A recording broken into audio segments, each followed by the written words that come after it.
Welcome back to Sports by GSMC Podcast Network. I am your host, Jeremy Lapidus. If you are just tuning in, we just finished going over the big three games from week one of the college football slate as they are in today's schedule, that being Coastal Carolina taking on Jackson State, North Dakota State taking on Colorado, and UNC taking on Minnesota. In this segment here, we are going to talk a little bit about fantasy football. We did our wide receiver and our running back predictions slash rankings, I'll say, on the earlier parts of this week. Today, we take a look at the quarterback position, a position that there's a lot of different ways to draft them. Now, I have a 1 through 24 list here for you, but before we get into that, remember, if you would like to be an even bigger part of the show than you already are, all you need to do is go to gsmcpodcast.net. Or if you are on YouTube, you can use that super chat feature. If you do either of those two things, a message should pop up on the bottom of the screen for you, me, and everybody else around the world to see. If you do have a burning question about sports, anything at all that you would like to ask, go and throw that in the comments, throw it in the chat. I will get to it as soon as I possibly can. I appreciate everybody so much for sticking around, talking some sports with me here on a beautiful Thursday afternoon.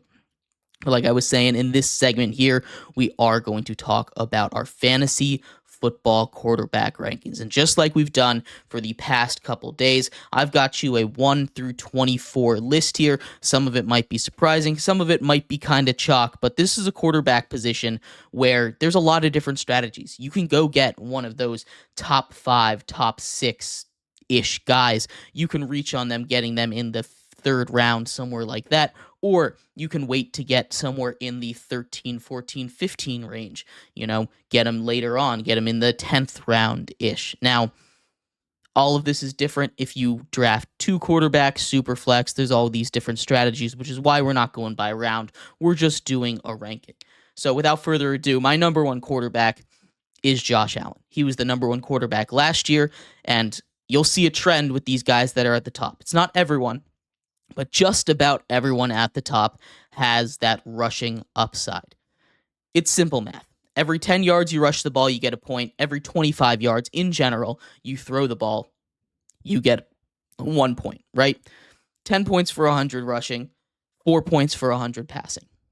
It's much easier to rack up these rushing yard points, and it just gives you a big advantage over these other quarterbacks. Now, they're not here competing with running backs for rushing yards, at least not most of them, but that extra 40 points can push you ahead, which is why guys like Josh Allen is at the top. He has that arm talent to compete with some of the best throwers in the league, as well as the talent with his legs to go and compete with even some running backs in this league. He's at the top.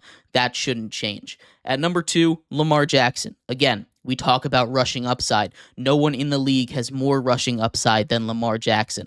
Lamar Jackson is coming off his second MVP. He is going to break the all-time quarterback rushing record. I believe he only needs about 800 yards to do that, break Mike Vick's record. That should happen this year. That's 80, 90 points right there that you can get. This guy is a quarterback that flirts with 1,000 yards rushing. Bringing in Derrick Henry should only help him with that. Now, I know he's had to focus more on passing, but that should help him in the passing numbers as well. More receivers and more weapons is always good for a quarterback. At 3, Jalen Hurts. Again, I hate to sound like a broken record, but rushing upside. Right there, he gets all those QB sneaks at the 1. He is their goal line back. That's a lot of points, a lot of touchdowns. 6 points on the rushing touchdowns in almost every league. I know some leagues do passing touchdowns at 6, some do 4, but every league rushing touchdowns are 6. That's extra 2 points on your touchdowns right there. He is the goal line back, right? He is getting those rushing yards. He is one of those great passers. He has elite weapons. Add Saquon Barkley, who, again, much like Derrick Henry, is going to help him. More rushing lanes, help him in the RPO. This is going to be a great fit for him. He stays at number 3. At number 4, we get Patrick Mahomes. And this time I'll say a little bit different. Not rushing upside is the first thing. He still has that little bit of scrambler in him, but he's a pass-first quarterback. But he's one of the best. He adds weapons. Juju Smith-Schuster just signs. I know that's not the big signing. It seems like Rashee Rice is not going to be suspended at all, which Somehow the Chiefs catch a break on that one. I don't know how he doesn't get suspended for anything that he did over the offseason, but that's a whole nother conversation. Bring in Xavier Worthy from the draft. That's huge. They sign Hollywood Brown. That's huge. This is a much better wide receiver room. They cut Kadarius Toney. Much better situation, weapons for him to throw. And they still have Travis Kelce. There's no reason to doubt Patrick Mahomes. He's here at 5. Or at 4, excuse me. At 5, we have CJ Stroud. Again, another one of these guys kind of in the same range as Patrick Mahomes. He's got a little bit of rushing yards in him. He's not a guy that's going to compete with Lamar Jackson for the quarterback rushing title, but he is a guy that has weapons galore around him. He already had Tank Dell and Nico Collins, Dalton Schultz, 3 really good weapons, guys that probably could be targeted and be fantasy relevant, just about all of them. You also bring in Joe Mixon, who finished in the top 12 for running backs last season. You bring in Stephon Diggs, who kind of fell off a cliff towards the end, but is still an elite receiver in this league. That's a lot of weapons for this guy to throw to, and he still has his legs. This Texans offense is going to be super fun to watch this year. At number 6, Dak Prescott. Dak Prescott is here because Dak Prescott puts up numbers. He's going to throw for a bajillion yards. He's going to throw a bunch of touchdowns because they don't have a running game. Ezekiel Elliott, they just signed Dalvin Cook. What's that going to do? What is Dalvin Cook going to do for this offense? If Dalvin Cook is your answer at offense, that is not a good sign. But you have CeeDee Lamb. You've locked down CeeDee Lamb. It's a contract year for Dak Prescott. He's going to play his mind out because it doesn't sound like he's getting a deal done before the season starts. So we'll see what happens, but Dak Prescott is my number 6 quarterback. At number 7, we have Joe Burrow, and Joe Burrow's kind of the opposite of Dak Prescott. He's already got his contract. Both of his receivers might be leaving.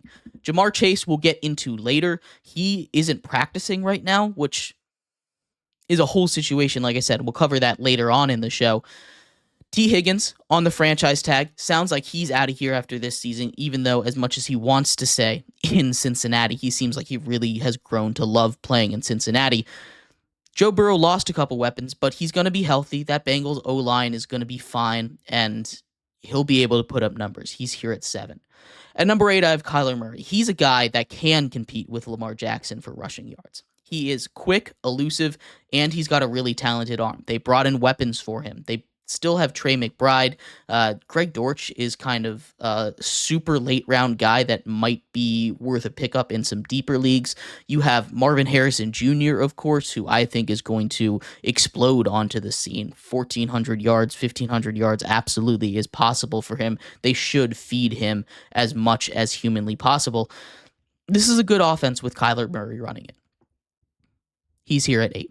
At number 9, Anthony Richardson, another one of those question mark quarterbacks. He could be as high. I've seen him ranked as high as number 1, which number 1 for Anthony Richardson is kind of ridiculous. But he gets a lot of comps to Josh Allen, Cam Newton. You see it. I see it. There's a reason he gets these comps. He's a freak athlete. He's got a great arm. If he can stay accurate and put it all together this season, there's no reason to believe that Anthony Richardson doesn't finish as a top 10 quarterback. At number 10, rounding out that top 10 is Jordan Love. Jordan Love earned himself a $55 million extension with his performance down the stretch. It took him a little bit to get used to NFL defenses, the speed of play, but he figured it out. He took the Packers on a run, won a playoff game. Packers are going to be good. It's a really young, deep receiving core in Green Bay. It goes about 6 deep for them. Jordan Love should be able to find them. They lose Aaron Jones, which I think is a loss in the passing game, but I do love what Jordan Love does for these Packers and for fantasy. At number 11, Jaden Daniels. Rookie, the first rookie on the board here, and a lot of you might be surprised by that. Why not Caleb Williams here? Say it with me. It's 2 words. It's rushing upside. That's all it is.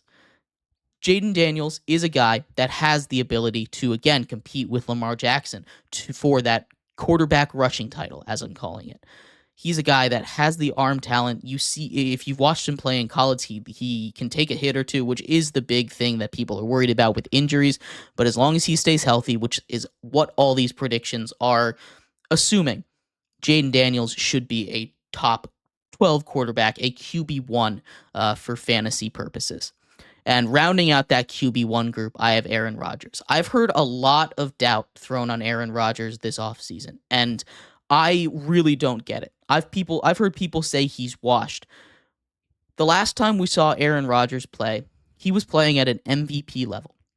Now, I know he's been up in controversy for everything he does off the field, but we're looking at his on the field play. And the last time we saw him play, last time we actually saw him play, he was at an MVP level in Green Bay. He played 4 snaps last season, and people think he's done. He's washed. He's a guy that's won 4 MVPs in his career. There is no reason to believe, with everything we've seen out of him, that he isn't going to be able to do what he does. He isn't a guy that relies on his mobility too much. Now, he is elusive in the pocket. He's really good at that pocket movement, but so is Tom Brady, right? You don't look at Tom Brady and say, oh, he couldn't have come back from his injury. Now, his injury happened when he was a lot younger, and I'm well aware of that. But Aaron Rodgers, I feel like, is getting unnecessary hate for his ability on the football field. But anyway, let me know what you think. These are the top 12 quarterbacks I have. We're going to take a quick break here. When we come back, we're going to go over the back half of this list, the QB2s for fantasy purposes. Let me know what you think. We're going to take a quick break here. Stick around. We'll be right back here on Sports by GSMC Podcast Network.